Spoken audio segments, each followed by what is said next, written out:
Amin, amin. Ya. Shalom. What's up Elohimers? Ya, senang sekali bisa ada di tempat ini lagi. Minggu kemarin saya tidak hadir dan rasanya kayak ada sesuatu yang hilang gitu, nggak enak banget. Rasanya kayak hampa gitu. Jadi benar-benar senang bisa kembali ke sini. Jadi teman-teman mungkin yang tidak tahu kenapa ya, saya hampir sebulan kalau nggak salah ya, sebulan atau sebulan setengah lah. 3 kali masuk UGD, jadi lumayan banget ya, lumayan menguras energi dan menguras dana juga teman-teman.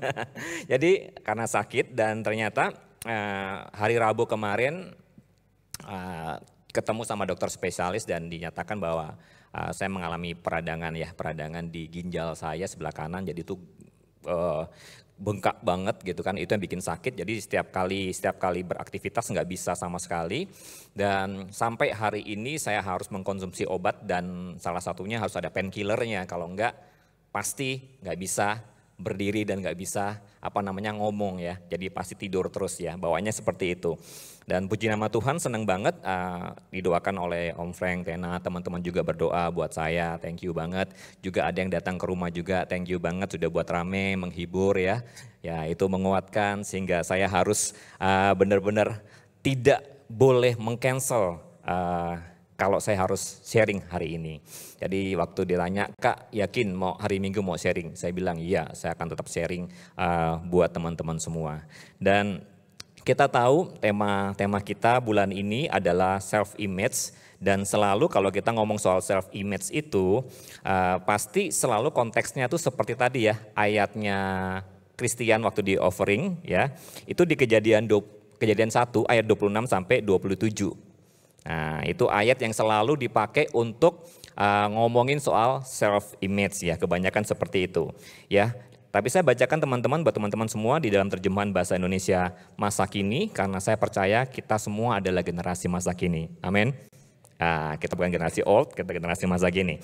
Oke, di Kejadian 1 ayat 26 dikatakan seperti ini, kemudian Allah berkata, sekarang kita akan membuat manusia yang akan menjadi seperti kita dan menyerupai kita. Mereka akan berkuasa atas ikan-ikan, ya, ikan-ikan bukan ikan-ikannya omnya Christian tadi ya, ikan-ikan yang ada di seluruh dunia ini ya, burung-burung dan segala binatang lain, baik jinak maupun liar, baik besar maupun kecil. Ayat yang ke-27, demikianlah Allah menciptakan manusia dan dijadikannya mereka seperti dirinya sendiri. Dijadikan siapa? Yang dijadikan sama seperti dirinya sendiri? Manusia. Jadi teman-teman, saya yang ada di depan ini, kalian yang ada di tempat duduk kalian, itu semua diciptakan serupa dan segambar dengan Tuhan. Coba lihat kanan kirimu dan pastikan orang yang di sebelahmu itu bukan alien. Ya, pastikan orang apapun bentuknya di sebelah kiri kalian ya, ada yang slim, ada yang ngotak mungkin, ada yang tinggi banget, itu semua serupa dan segambar dengan Tuhan. Jadi sama-sama kita taruh tangan kanan kita di dada kita, bilang saya serupa dan segambar dengan Tuhan. Yang yakin saja ya, yang nggak yakin nggak apa-apa, nggak usah ngomong itu ya. Yang yakin bisa ngomong, sekali lagi katakan saya serupa dan segambar dengan Tuhan. Nah, isu dari self image atau identitas itu penting sekali teman-teman. Kalau kalian nggak tahu siapa kalian ya, itu bahaya banget. Dan iblis suka banget kalau anak-anak Tuhan itu tidak tahu siapa dirinya atau tidak tahu siapa mereka di hadapan Tuhan. Jadi ini penting sekali, isu identitas itu ternyata bukan hanya sekedar berbicara tentang penampilan luar kita, melainkan apa yang ada di dalam kita. Jadi identitas kalian, self image kalian, gambar diri kalian itu tidak ditentukan dari apa yang kalian pakai. Kalau yang kalian pakai semuanya dari kepala sampai kaki branded semuanya, wah berarti harga diri kalian tinggi tuh, ya kan? Cek outfit kamu dong, wah biasa gitu kan ya. Nah, kalau 500 juta ke atas tuh wah langsung ini sultan gitu kan. Kalau yang ke bawah biasanya apa? Dianggap remeh. Enggak, bukan berdasarkan apa yang kamu pakai. Bukan berdasarkan sekolah di mana, kuliah di mana, kerja di mana. Itu menentukan status kamu, enggak. Karena apa? Karena identitas itu yang ditentukan dari apa yang ada di dalam kita. Nah, menarik banget tadi ada teman baru. Salah teman baru kita namanya Peter Parker. Wah, selamat datang Peter. Saya kaget saat tadi tanya Marci, itu beneran ada Peter Parker gitu. Namanya. Ternyata bener Peter Parker. Wah, saya pastikan ternyata teman-teman tahu ya Peter Parker ya, bukan teman kita yang ini. Nah, ini bisa kenalan ya teman-teman ya. Nah, Peter Parker itu identitas aslinya, tapi kalau seringkali kita kenal dia sebagai sosok superhero namanya siapa? Spider-Man. Wah ya, saya bawa sini ya, saya bawa ini. Wah ini Spider-Man nih. Wes, ini nggak tahu kenapa semuanya kayak kebetulan banget gitu ya. Ada Peter Parker teman baru dan saya nggak tahu saya bawa topeng Spider-Man gitu. Ya teman-teman tahu kan, waktu dia jadi Spider-Man. Wah seperti ini ya. Wah, keren nggak sih? Ya, dia jadi seperti Spider-Man. Semua orang kenal dia sebagai Spider-Man, superhero. Mereka nggak tahu bahwa ternyata seorang Spider-Man itu adalah seorang manusia yang sama seperti ya orang biasa ya teman-teman ya. Dia menjadi seorang Spider-Man. Nah menariknya gini, waktu dia membuka topengnya, dia jadi Peter Parker. Nah tahukah teman-teman, ternyata gambar diri itu menentukan apa yang akan kita lakukan nanti. Kalau gambar diri kita rusak, gambar diri kita nggak benar, kita nggak clear dengan gambar diri kita, maka perilaku kita pun akan salah teman-teman. Teman-teman tahu nggak? Ternyata Spider-Man itu pernah ada juga Spider-Man yang hitam ya. Benar nggak ya? Namanya siapa? Venom ya. Itu kalau nggak salah di Spider-Man 3 ya, di universe pertama lah ya.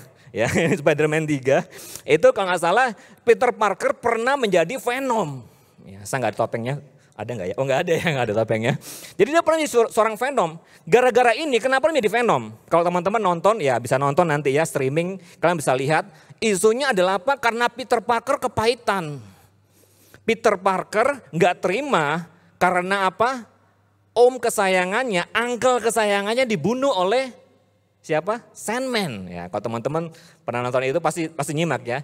Enggak terima. Dia kepahitan, dia sebel banget. Akhirnya seorang Spider-Man yang superhero yang warnanya merah itu akhirnya berubah menjadi hitam, jadi Venom, sosok jahatnya. Wah. Spider-Man-nya enggak salah, teman-teman. Ternyata pribadi yang ada di dalamnya, Peter Parker-nya yang kecewa, yang kepahitan, yang merasa nggak fair dengan kehidupan. Karena apa? Tidak dilanjuti. Dia berusaha untuk apa? Menyelesaikannya dengan kekuatannya. Dia coba bantai itu Sandman ya kan. Akhirnya menjadi sosok Black Spider-Man, yaitu Venom. Jadi teman-teman, penting sekali untuk kita clear dengan siapa kita. Apa yang ada di dalam kita ini. Ya.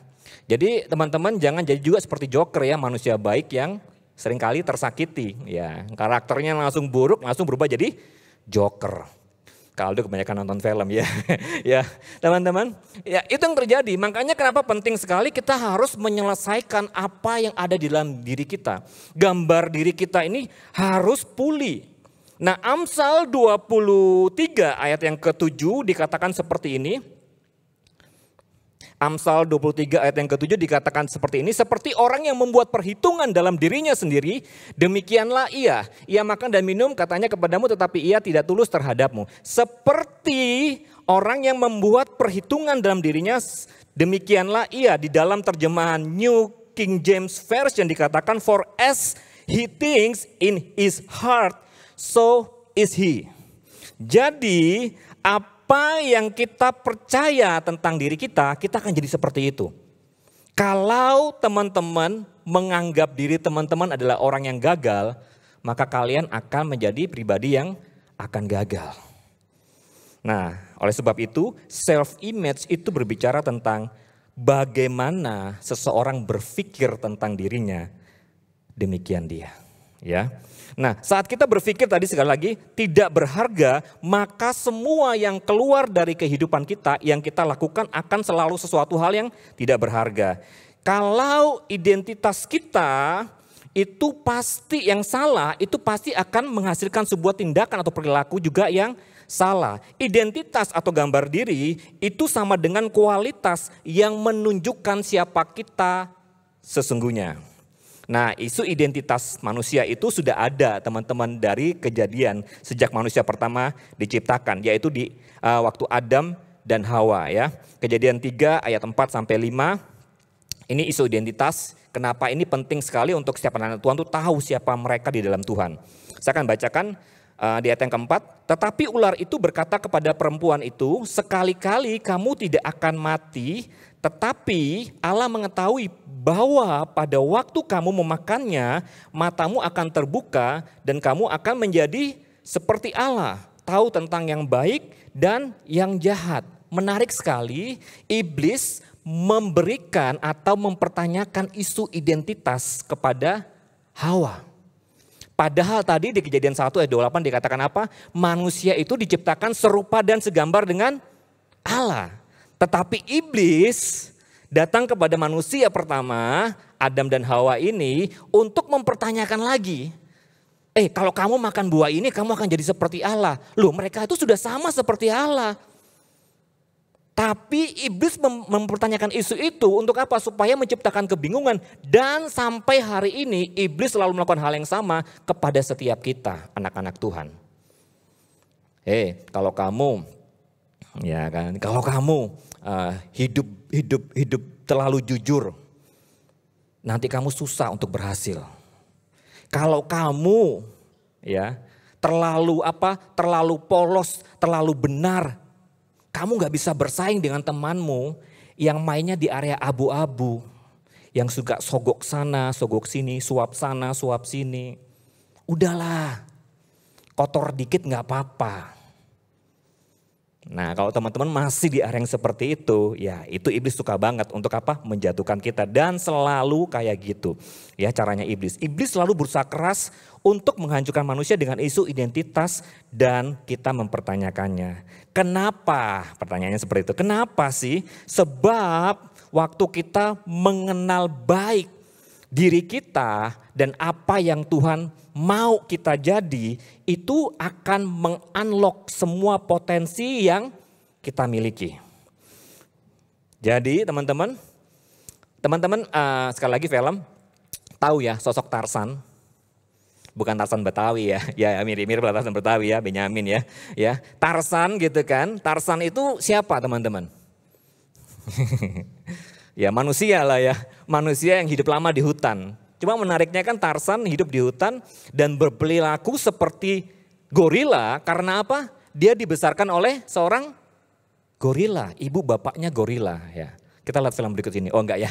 Jadi teman-teman, Tarsan berperilaku seperti itu, gaya jalannya ya kan. Kalau marah seperti apa, teriaknya awo-wo, benar ya begitu ya? Awo-wo gitu kan. Seperti itu karena apa? Dia dibesarkan oleh seorang gorila. Apa? Ya, seekor gorila ya. Ya, seekor gorila. Entah gorilanya bisa ngomong beneran atau enggak itu enggak tahu ya, tapi dia dibesarkan oleh seekor gorila. Sehingga apa? Tindak tanduknya, bahasanya tuh kayak ini banget ya Bapak-bapak ya. Tindak tanduknya seperti gorila. Padahal dia manusia. Nah, kasihan kan? Harusnya Tarsan menjadi orang yang pintar gitu kan, sekolah dan sebagainya. Ternyata apa? Kayak orang primitif. Karena apa? Sekali lagi ya gorila yang membesarkan. Nah teman-teman, jangan sampai kita yang harusnya punya banyak potensi, karena begitu melihat gambar diri kita salah, ya ada yang di sini dibesarkan sama gorila? Enggak ya? Ya semua dibesarkan oleh papa dan mama ya. Nenek mungkin, ada mungkin kakek mungkin, gak tahu ya.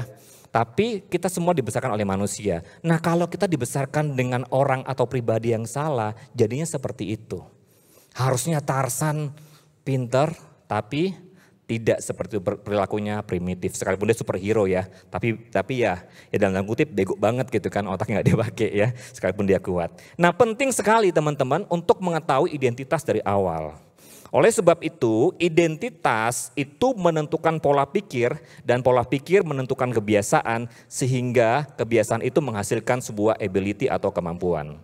Jadi teman-teman, Tuhan itu selalu punya kebiasaan sebelum memakai seseorang, dia selalu berurusan dengan isu yang dinamakan identitas.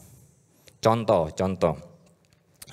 Waktu Tuhan memanggil Musa untuk memimpin bangsa Israel, menarik sekali, Tuhan itu berulang-ulang kali meyakinkan Musa supaya dia mau menjadi pemimpin atas bangsa Israel. Ayo Mus, tolonglah. Bantu, jadi pemimpinlah atas apa? Bangsa Israel ini, keluarin dari Mesir. Musa bilang, enggak Tuhan, saya enggak berani. Saya ini kecil Tuhan, siapa saya? Tuhan datang lagi kepada Musa. Ayolah Mus, enggak ada pilihan lain. Ini cuma kamu yang bisa selamatkan bangsa Israel. Langsung Musa menjawab Tuhan, Tuhan ada kakak saya Harun, utus dia saja. Jangan saya, karena saya ini nggak bisa ngomong Tuhan. Ya, sehingga apa yang terjadi? Sehingga di dalam Keluaran 4 ayat 10 dikatakan seperti ini. Lalu kata Musa kepada Tuhan, Tuhan, aku ini tidak pandai bicara, dahulu pun tidak. Dan sejak engkau berfirman kepada hambamu pun tidak. Sebab aku berat mulut dan berat lidah. Bayangkan Tuhan saja ditolak, apalagi ketua kermu. Yang ngomong, ayolah kamu bisa jadi next leader. Wah jangan Kak, tunjuk aja yang lain. Nah, setiap ketua ker bisa katakan amin. Ya, saya tahu penderitaan kalian teman-teman. Oke, ya Tuhan aja ditolak. Waktu dia bilang sama Musa, ayo kamu pimpin bangsa Israel. Enggak Tuhan, jangan saya ini enggak bisa ngomong. Saya ini enggak pandai berbicara Tuhan. Nah Alkitab ngomong gitu, Alkitab ngomong Musa enggak pandai berbicara. Tapi pada kenyataannya Musa itu complicated guys. Bukan cuma enggak bisa ngomong, Musa itu takut dengan masa lalunya. Dia pembunuh dulu. Ya kan, waktu di Mesir dia bunuh. Waktu ada prajurit Mesir menganiaya bangsa Yahudi, dia bunuh. Dia merasa bersalah dan merasa nggak layak saya jadi pemimpin. Saya dulu mantan pembunuh. Bisa juga Musa itu pemarah. Nggak mungkin lah, harusnya jadi pemimpin itu kan sabar. Sabarnya tuh panjang banget. Yang nggak boleh bisa marah. Wah, ketemu sama jemaat shalom, wah itu pemimpin tuh, ya kan, nggak boleh ngomel-ngomel. Dan Musa itu adalah seorang pemarah. Bahkan Alkitab sering mencatat Musa itu seringkali suka marah, ngamuk. Ada waktu turun dari Gunung Sinai membawa 10 hukum Taurat, yang terjadi bangsa Israel pada menyembah berhala langsung dibanting. 10 hukum Tauratnya. Mungkin kalau sekarang tuh kalau pas lagi sharing gini kan, teman-teman pada ngomong sendiri atau mungkin mainan handphone tuh langsung saya banting ini. Wah, enggak ya teman-teman ya. Itu Musa. Kaldo enggak seperti itu ya. Jadi teman-teman, Musa pemarah. Jadi dia merasa saya enggak layak. Banyak sekali cacat karakter dalam kehidupan saya yang membuat saya enggak pantas jadi pemimpin. Bahkan bukan itu saja, Musa itu penakut teman-teman. Makanya waktu dia ketemu sama Fir'aun harus ditemenin sama Harun kakaknya. Sehingga dia selalu menolak waktu Tuhan mau panggil dia, mau pilih dia jadi seorang pemimpin. Cuma kabar baiknya adalah Musa dengan segala kekurangannya itu, dia tetap mau mengambil posisi sebagai seorang pemimpin. Dia mau belajar untuk menjadi seorang pemimpin. Dia nggak sempurna, suka marah, penakut, ya kan, nggak pinter ngomong, tapi dia mau belajar untuk menjadi seorang pemimpin. Teman-teman, kalau teman-teman ditawarin untuk menjadi seorang pemimpin, belajarlah untuk ngambil posisi itu. Ini bukan gara-gara saya mau ini ya, mau kampanye ketua care ya atau care leader, jangan, enggak. One day, yang cowok-cowok denger ini baik, one day kamu suka atau enggak suka, kamu mau atau enggak mau, kamu one day akan jadi seorang pemimpin. Yang cowok-cowok suaranya mana? Wah, nggak yakin gitu ya suaranya. Aduh, ya apa nasib masa depan kota Sidoarjo nih kalau cowok-cowok yang tempat ini lemes semuanya. Yang cowok-cowok mana suaranya? Gitu dong. One day kamu akan menjadi seorang pemimpin, suka atau nggak suka, seneng atau nggak seneng, one day kamu akan jadi seorang pemimpin. Minimal kamu akan memimpin satu wanita ya, yang akan menjadi istrimu dan anak-anakmu nanti. Cewek jangan pilih cowok kalau nggak bisa jadi pemimpin dalam hidupnya. Mimpin diri sendiri aja nggak bisa, apalagi mau mimpin keluarga. Sedap, dalam tuh berdarah. Coba pastikan kalau ada cowok di sebelah kananmu cewek-cewek, pastikan kamu bisa nggak mimpin.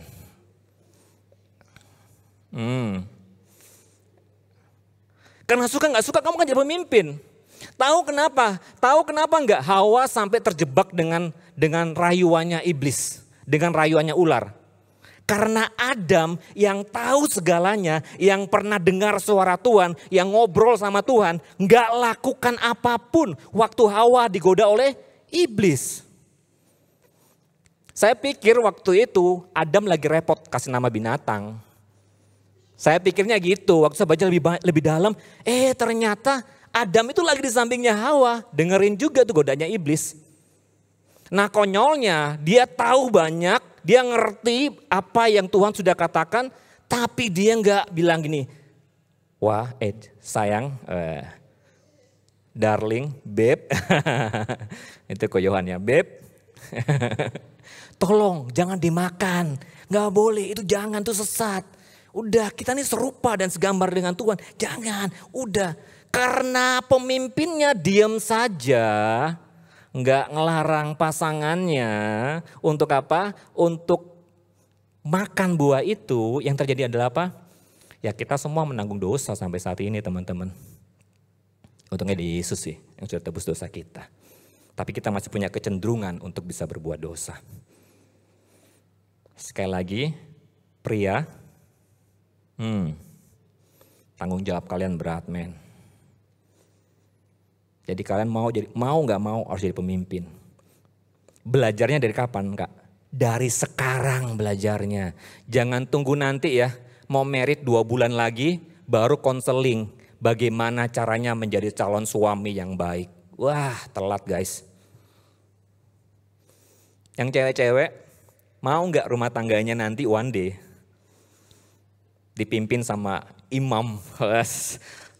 Imam dan nabi atas rumah tanggamu yang tahu mau dibawa kemana rumah tanggamu. Wah, mau kan ya?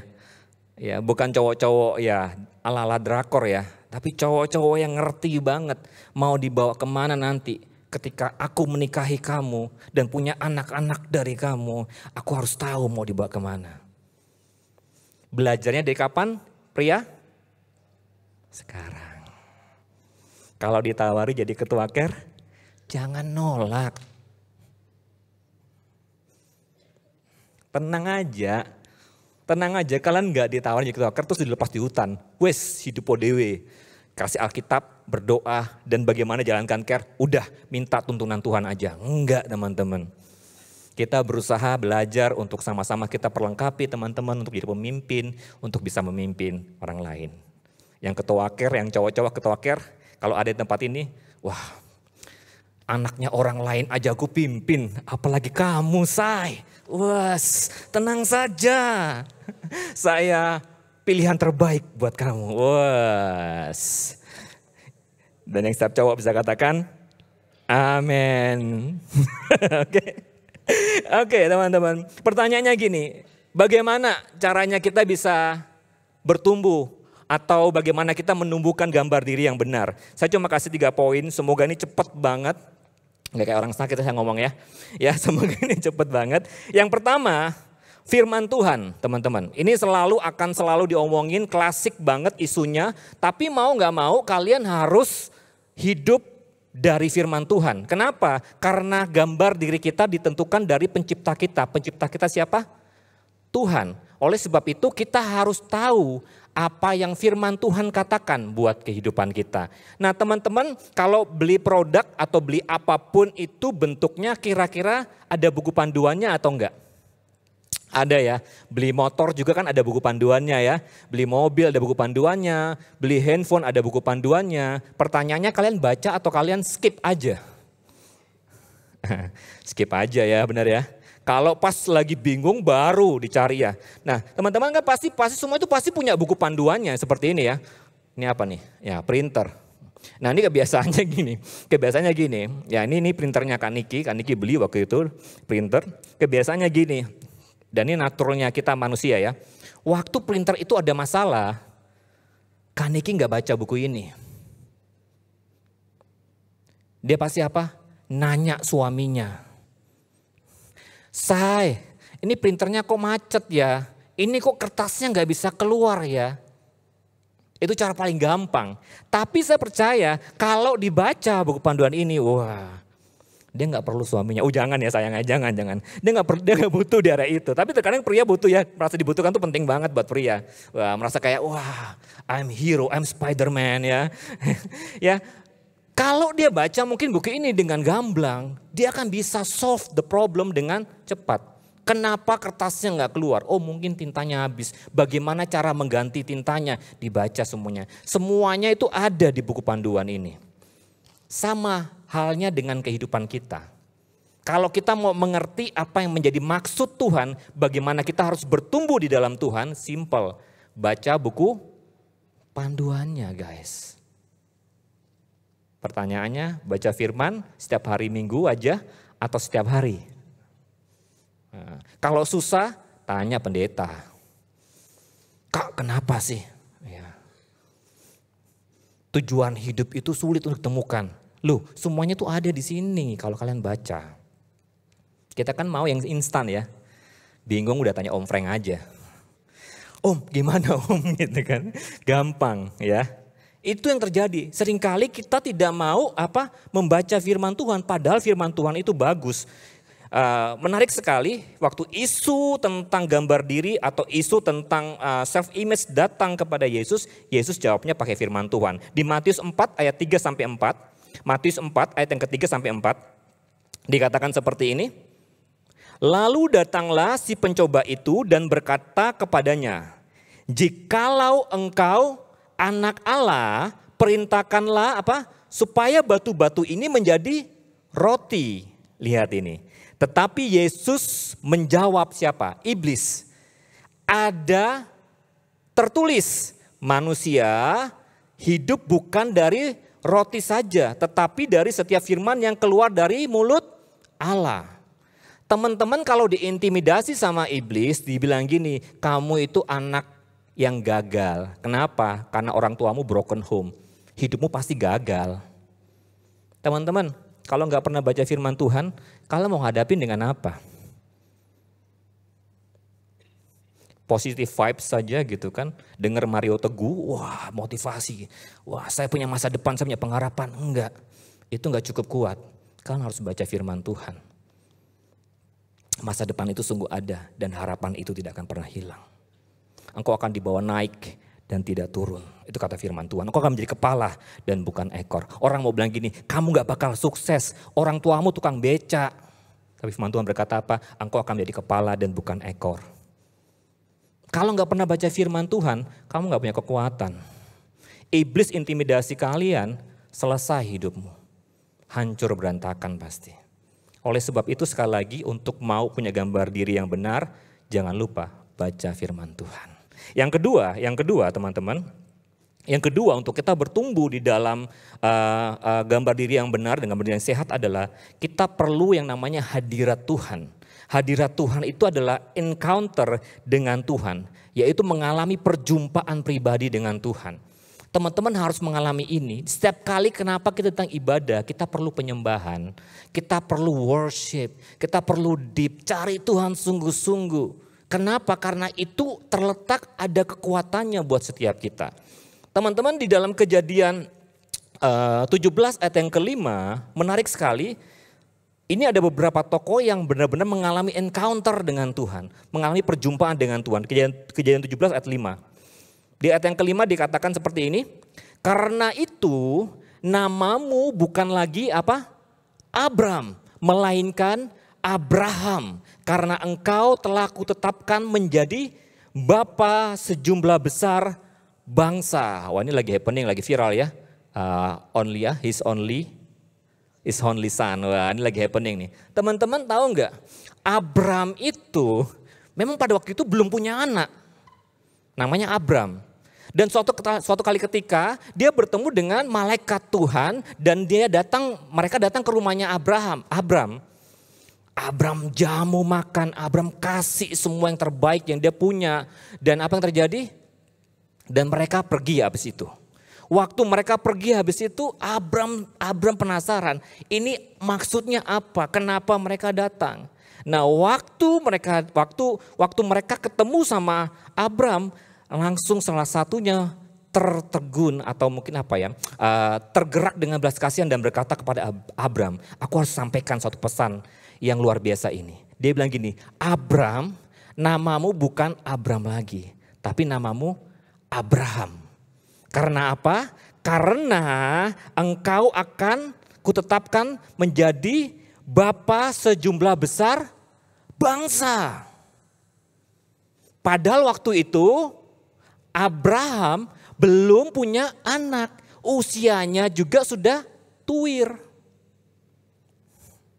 Sudah bukan 20 tahun guys, bukan 30 tahun, 90 tahun. Bayangin, bisa gak punya anak? Impossible, gak masuk akal dan gak mungkin. Karena Abraham berpikir pakai otaknya dan dia bilang gak mungkin, akhirnya dia punya inisiatif panggil Hagar, si Sarah istrinya.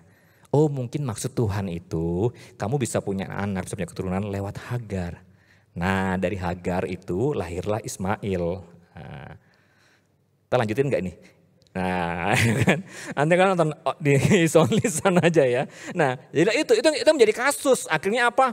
Ibrahim, Abraham, Ismail atau Ishak yang dikorbankan nih. Teman-teman harus ngerti itu. Yang benar adalah Ishak, teman-teman. Ya, semoga nggak ditonton ya, teman-teman.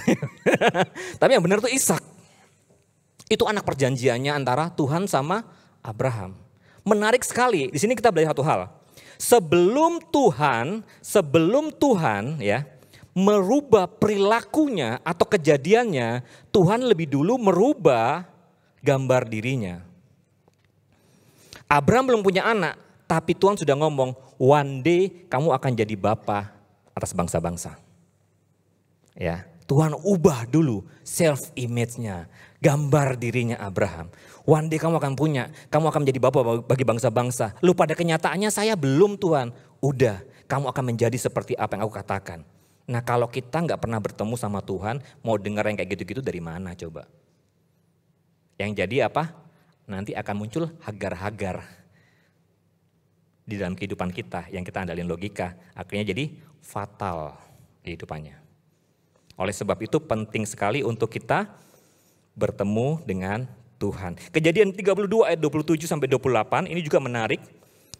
Bertanyalah orang itu kepadanya, siapakah namamu? Sahutnya, Yakub. Lalu kata orang itu, ini Tuhan ya, dia bertemu sama Tuhan. Namamu tidak akan lagi disebut Yakub, tetapi Israel, sebab engkau telah bergumul melawan Allah dan manusia dan engkau menang. Arti nama Yakub itu penipu. Nah, Yakub sebelum bertemu sama Tuhan, kehidupannya itu suka nipu. Kakaknya ditipu, ya kan? Orang tuanya ditipu, mertuanya ditipu. Itu arti nama Yakub, teman-teman. Jadi kalau saat ini teman-teman berkata gini, apalah arti sebuah nama? Nama itu penting, teman-teman. Itu mempengaruhi kamu dan masa depan kamu. Wah, kita belajar dari sini ya. Akhirnya nama Yakub diubah menjadi apa? Israel. Israel artinya tadi ya, kita sudah baca ya. Kamu telah menang waktu bergumul melawan Allah dan manusia. Wah. Tapi arti lain dari Israel adalah pangeran yang memiliki kekuasaan seperti Allah. Wow, menarik banget. Yang kedua, itu kita perlu mengalami perjumpaan dengan Tuhan, encounter dengan Tuhan. Supaya kita tahu siapa kita di mata Tuhan dan bagaimana kita harus hidup. Yang ketiga, yang terakhir teman-teman. Yang ketiga, yang kita perlukan adalah keluarga Tuhan. Wes, sweet banget.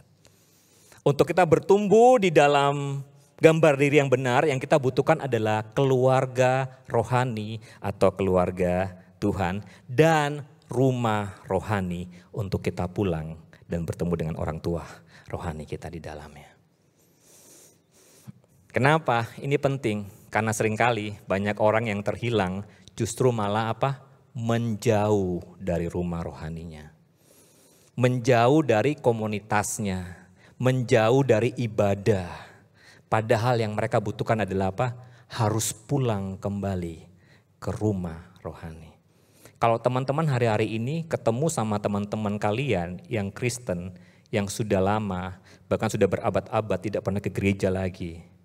Yuk ajakin ke gereja lagi. Yang sudah lama gak Tuhan-Tuhanan lagi. Yesus, apaan sih Yesus? Kayaknya pernah dengar deh gitu kan. Itu ajak kembali lagi, pulang ke rumah Bapa. Surga dong ya, enggak ya, pulang ke rumah rohani. Ya teman-teman, kenapa itu penting teman-teman? Lihat ini, di Matius 4 ayat 19, ini menarik sekali. Di Matius 4 ayat 19, pemain musik boleh naik. Di Matius 4 ayat 19 dikatakan seperti ini. Suatu kali Yesus bertemu dengan murid pertamanya yaitu Simon Petrus. Dia berkata seperti ini. Yesus berkata kepada mereka, mari ikutlah aku dan kamu akan kujadikan penjala manusia. Simon Petrus pekerjaannya adalah seorang nelayan, penjala ikan. Waktu bertemu sama Yesus, Yesus bilang gini, kamu kalau ikut aku, kujadikan penjala manusia. Artinya Petrus menjadi seperti apa yang Yesus mau jadi gitu loh. Rencanamu itu bukan cuma sekedar jadi penjala ikan saja. Kamu akan menjadi penjala manusia dan akan aku jadikan, latih di situ.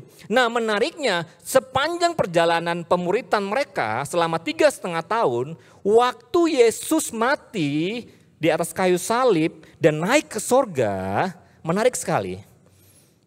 Bertolak belakang, kita buka di Yohanes 21 ayat yang ketiga. Yohanes 21 ayat yang ketiga dikatakan seperti ini. Kata Simon Petrus kepada mereka ini siapa? Murid-murid yang lain. Kepada mereka, aku pergi menangkap ikan. Kata mereka kepadanya, ya udah, kami juga pergi dengan engkau. Mereka berangkat lalu naik ke perahu, tetapi malam itu mereka tidak menangkap apa-apa. Waktu pertama kali Simon Petrus ketemu sama Yesus, Yesus berkata gini, kamu bukan penjala ikan lagi, kamu menjadi penjala manusia. Kamu ikut aku menjadi muridku dan hidupmu akan diubahkan. Waktu Yesus gak ada, apa yang terjadi? Petrus mau balik ke kehidupan lamanya. Mau nangkap ikan lagi. Bukan dia sendiri lagi, dia komporit juga teman-temannya yang lain, murid-murid yang lain untuk jadi nelayan lagi. Nah menariknya, teman-teman, kalau kita punya rumah rohani waktu kita sudah kehilangan arah dan tidak tahu jalan pulang, kebetulan debu ya lagunya ya. Dan tidak tahu jalan pulang lagi. Kalau ada teman-teman yang masih sehat, cukup sehat, masih beribadah, ajak teman-teman yang seperti itu datang ke rumah Tuhan lagi. Di Yohanes 21 ayat yang ke-15 dikatakan seperti ini.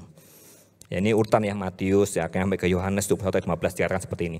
Sesudah sarapan Yesus berkata kepada Simon Petrus, Simon anak Yohanes, apakah engkau mengasihi aku lebih daripada mereka ini? Jawab Petrus kepadanya, benar Tuhan, engkau tahu bahwa aku mengasihi engkau. Sekali lagi kata Yesus kepadanya, gembalakanlah domba-dombaku. Ini waktu Yesus bangkit, WL Singer bisa naik. Waktu Yesus bangkit, dia ada 40 hari itu ya. Dia masih hidup dalam kebangkitannya. Dan suatu kali dia datang ke murid-muridnya yang sudah kehilangan arah. Dia datang kepada Simon Petrus dan dia berkata kepada Simon Petrus, Dia sedang mengingatkan kembali panggilannya dulu. Simon, apakah engkau mengasihi aku? Kalau engkau mengasihi aku, gembalakan domba-dombaku. Sometimes waktu kita sudah kehilangan arah dan tak tahu arah jalan pulang. Aku tanpamu, butiran debu. Kembali pulang sama Tuhan. Kembali ke rumah rohani. Kembali ke teman-teman yang sampai hari ini masih sering ngomongin tentang Yesus. Datang sama mereka. Kumpul sama mereka. Cari orang yang bisa bantu kamu. Untuk apa? Tolong kamu. Saya tutup dengan cerita ini teman-teman. Salah satu teman ingatin aku, dia bilang gini, mungkin salah satu kamu sakit dan radang di ginjalmu. Ini sampai saat ini belum diketahui kenapa sampai meradang, karena batu ginjal juga bukan. Suatu hal yang kronis juga bukan, tapi kok bisa meradang kata dokter seperti itu. Senin nanti baru saya check up lagi. Temennya ngomong gini, mungkin gara-gara kamu stres kali. Kebanyakan pikiran sehingga itu bisa terjadi. Teman-teman, tidak terhitung beberapa teman-teman yang datang, yang sering kali kalau datang ke rumah, kalau cerita sama saya, mereka selalu ngomong gini, itu membuat kadang-kadang shock ya. Kadang-kadang pelayan Tuhan, kadang-kadang mungkin beberapa teman-teman yang sudah terlibat bertahun-tahun dalam pelayanan. Mereka bilang, Kak, saya jatuh. Saya melakukan dosa ini ke A, B, C, dan D. Waktu mereka datang itu kayak, pup, tusukan yang dalam. Tapi saya selalu bilang, apapun yang terjadi sama kamu, sekali lagi, Tuhan tetap mengasihi kamu. Jangan tinggalin pelayanan. Jangan tinggalin Tuhan. Datang lagi yang seperti itu. Aneh-aneh teman-teman kasusnya. Kalau saya mau ceritakan sama kalian semuanya, jangan. Itu berat, cukup saya aja ya yang di ginjalnya. Banyak banget. Seringkali ya tempat saya bertumpu ya pasangan saya, Kak Niki. Dia yang tahu bagaimana pusingnya, sumpeknya. Tapi saya selalu melihat ketika ada teman-teman yang mereka bisa fight back dan kembali bangkit lagi. Sejauh apapun mereka jatuh, sedalam apapun mereka jatuh. Mereka bisa berdiri lagi dan mereka kuat. Saya sampai lihat hari ini pun mereka masih tetap ada di pelayanan. Mereka semakin berdampak, mereka semakin kuat. Itu menjadi sebuah hal yang luar biasa. Menyenangkan sekali di hadapan Tuhan. Dan buat saya pribadi. Saya akan tutup dengan ayat ini teman-teman. Ini identitas kita. Ini identitas kita. 1 Yohanes 3 ayat 9. Dikatakan seperti ini. Setiap orang yang lahir dari Allah tidak berbuat dosa lagi. Sebab benih ilahi tetap ada di dalam dia. Dan ia tidak dapat berbuat dosa karena ia lahir dari Allah. Kak, saya sudah bertobat, sudah terima Yesus sebagai Tuhan dan Juru Selamat pribadi, tapi saya masih bisa jatuh kok Kak. Ya, kamu masih bisa jatuh. Tapi ingat selalu, ada benih ilahi yang sudah Tuhan taruh di dalam saya dan saudara.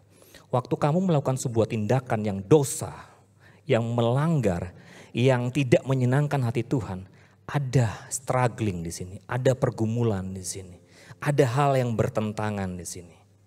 Benar apa benar? Kalian bisa jawab sendiri. Ada yang kayaknya ini nggak benar, ini salah, ini dosa. Engkau coba abaikan, tapi nggak bisa. Itu bergejolak sekali di hatimu, di nuranimu. Karena apa? Karena ada benih ilahi yang sudah Tuhan taruh dalam kehidupanmu. Kalau kita jalan di tepi daripada kolam renang, tiba-tiba kita kepleset dan kita jatuh ke kolam renang. Kita nyemplung teman-teman. Ya kalau yang bisa berenang mungkin bisa berenang, tapi kalau yang gak bisa berenang pasti kelelep ya. Gayanya cuma gaya batu gitu kan, atau gaya dada ya. Tenggelam. Tapi ingat selalu, kamu gak bisa selamanya di kolam renang itu. Kamu harus naik dari kolam renang itu. Dan hidup di daratan. Karena kamu bukan kodok yang bisa di laut, yang bisa di air, yang bisa juga di darat. Kamu manusia. Itu statusmu. Serapapun engkau jauh dari Tuhan hari-hari ini, I don't know. Serapapun kamu sudah hilang dari hadapan Tuhan, mungkin hari ini engkau beribadah tapi hatimu sudah tidak lagi buat Tuhan. Passionmu sudah kehilangan, saya sudah gak berapi-api lagi, saya sudah gak semangat lagi. Ya udah karena disuruh orang tua saya ibadah. Atau mungkin kamu sudah melihat teman-teman kamu yang sudah terhilang.